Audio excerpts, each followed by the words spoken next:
Welcome to the Nights of Heaven. Today we are talking about a word that's been stirring on my heart lately about functioning as a team. Just this concept that everybody has a gift and a calling to bring to the table, and God's really been putting this on my heart. So I want to share a word that God spoke to me about suspension bridges.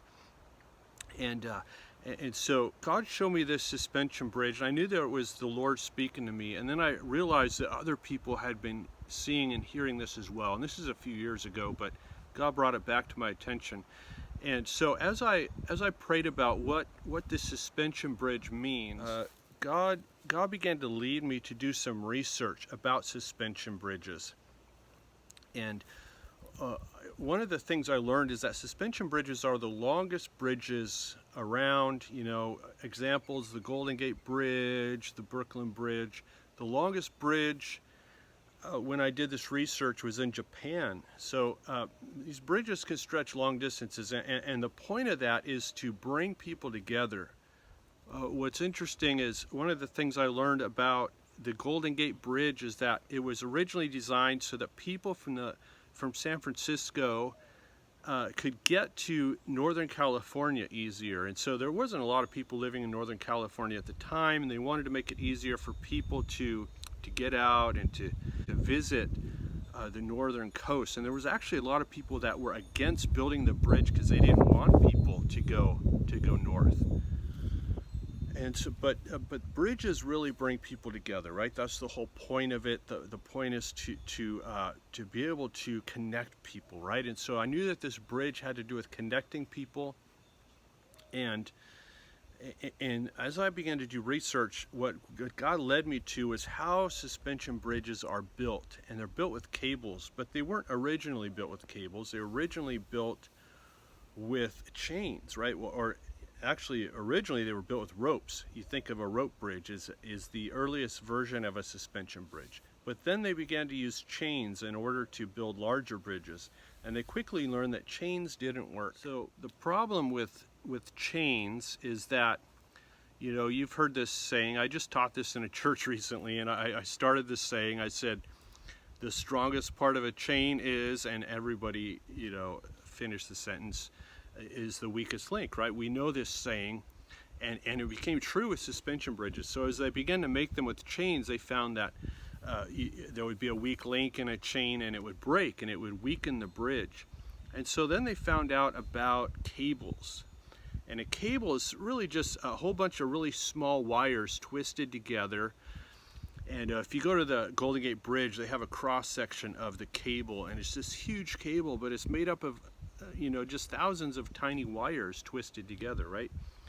And so here's the brilliance, here's the wisdom of God that He wants us to know today. And this is going to be really important in moving into the future of what God has for us today. We need to understand He wants to give us wisdom on how to bridge people. And it's going to be, the wisdom of the cable is paramount. So cables, are made up of, as I said, tiny wires, and as pressure is put on them, it causes these wires to tighten and bond together and become stronger. So the pressure, when it's put on a chain, causes it to break. And in the past, we've actually operated the church so often with a chain of command. And you hear this is a phrase from the military, a chain of command. You've got the general, the colonel, the major, the captain, and on down the line, right? There's a chain of command, and this is how military operates, and oftentimes businesses operate this way, and the church has often operated this way, and God is saying it's time to move into a cable of command. It's time to move from a chain of command into a cable of command. And there's a scripture that talks about this. Scripture says a threefold cord is not quickly broken. And so here's the wisdom of God in Scripture. A threefold cord is not quickly broken. And so, God is saying something here. He's saying He wants us to operate as a cord or as a cable, right? And so what does that mean? 1 Corinthians 14:26 says, how is it that when you come together, each one of you has a psalm or a teaching or a prophetic word? Let all things be done to build the church. And so here we see this picture of a team of people working together. Everybody brings something. And that's what he's talking about here. He's saying everybody brings something, right? Now, I want to focus our attention on a scripture. You might say, well, is this the Bible? Is this how the early church functioned? And it is. There's an interesting story in the Bible where in Galatians, Paul talks about the leaders of the church, and he says, I went to those who seemed to be the pillars of the church. And isn't it interesting? See, when we look at church history, we're told that Peter was the leader of the church, as if there was a chain of command. But the way Paul describes it is there was a group of people. They were pillars, Peter, James, and John, he mentions. And so there wasn't a leader. There was a group of leaders. And not only that, but they seemed to be the pillars of the church. In other words, it wasn't that obvious. And so isn't that interesting? And so maybe it should be that way again, right? That it shouldn't be that obvious who the leaders of the church are. But that's how we function. There's usually a leader, and what's oftentimes happened through church history is if that leader stumbles or falls, commits a sin, it breaks the chain, and we see this collapse of a ministry, and it's happened so many times.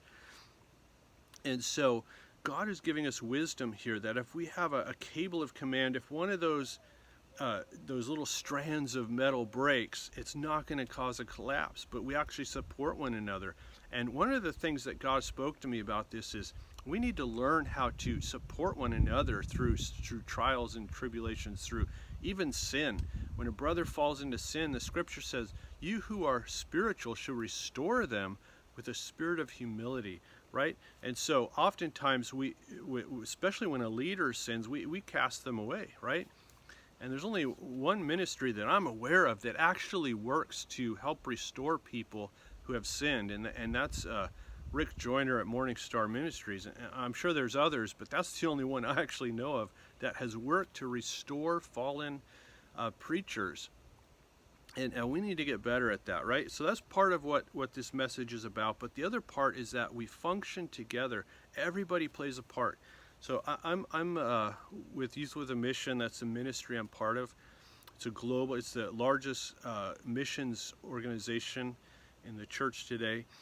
And one of our main values is that we function in teams. And I want to share with you the brilliance of this. I recently helped to lead a group of young people. They were teenagers, and we call it a summer of service and training. And these were like 15-year-olds, and we taught them how to do evangelism. And the way we did it was through teams, right? And so none of these young people were like really bold at sharing the gospel, or they were even afraid to get up in a church and just share a quick testimony. But there was something profound about working in a team, right?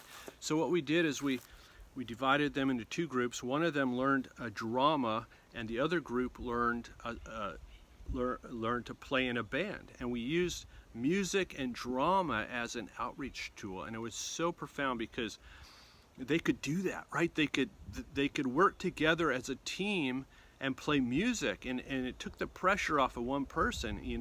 We function in teams. It takes the pressure off. And so that's how the church is meant to function. Not too many people can get up on a stage and preach the gospel and preach a sermon, but we can all function in teams. We can all do our part.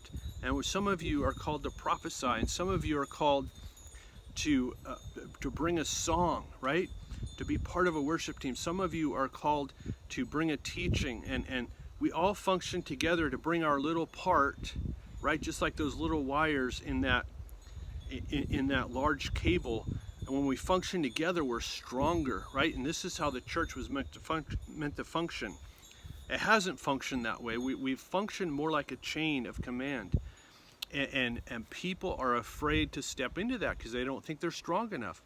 But if we function as a cable of command, functioning as teams, we're going to get a lot farther.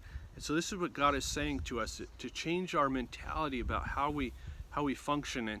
And so think of it like a potluck. You know, a lot of churches have a potluck and everybody brings a dish and you have a meal together, right? And the brilliance of it is that everybody brings something. And so that's how the church is meant to be. Everybody brings something. And so 1 Corinthians 14:26 talks about this, right? Everybody bringing something. 1 Corinthians 14:24 says, if you all prophesy and an unbeliever comes in, he will be convicted by all. It's not about these superhero prophets, right? It's about all of God's people prophesying. Joel 2:28 he says, I will pour out my spirit on all flesh, and your sons and daughters will prophesy. And so this is really about the sons and daughters rising up into their place. And I want to encourage you, you have a place in the body of Christ. You are an anointed one, okay? And so I believe that God is releasing an anointing for healing upon his body, and the sons and daughters will heal the sick, will cast out demons, will give powerful prophetic words. And God is calling his body to rise up. John Wimber used to say, it's time for everybody to play. Everybody gets to play now. And he really had this understanding. And I believe that God is saying this again. He's calling his body out. And you all have gifts and callings. And what I want to leave you with is, I want you to begin to pray and ask God what your part in the body is. And you can do this in a general sense. God, what are my gifts and callings that I'm supposed to bring? But you can also do this on a weekly basis. Before you go to church, I want you to pray. And I want you to ask God, what am I supposed to bring to church this week? This is something I do on a regular basis. And sometimes God will give me a prophetic word for the church. Sometimes it's just a prayer that I'm supposed to pray. Sometimes it's a word for an individual. Sometimes it's a music, a song that I bring. I always pray, though, and I say, God, what are you doing in church this week? What can I bring? And I do that in YWAM Youth with a Mission. When we have a staff meeting, I say, God, what can I bring?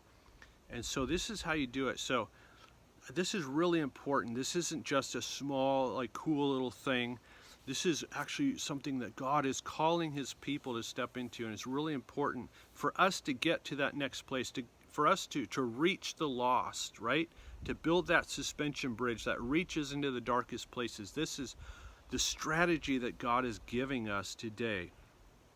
Okay, so that's it. So I just want you to pray about this and begin to ask the Lord, what is my part in this? What is my part in that cable? What is my part in the bridge? What is my part in the body of Christ, right? So I want to leave you with this verse, 1 Corinthians 12:12-21. Go and read it. It says, there's many parts to the body. There's eyes, there's hands, there's ears, there's feet. He says, can the eye say to the hand that I don't need you? I don't need you. I'm fine by myself. Of course, that's ludicrous, right? How can the eye function without the other parts of the body, right? How can the mouth say to the foot, I don't need you, right? We need each other. We need all the parts of the body to work together. And so I want you to ask God what your part in the body is and what you can bring, what he's called you to bring to the table. All right. Hey, bless you guys.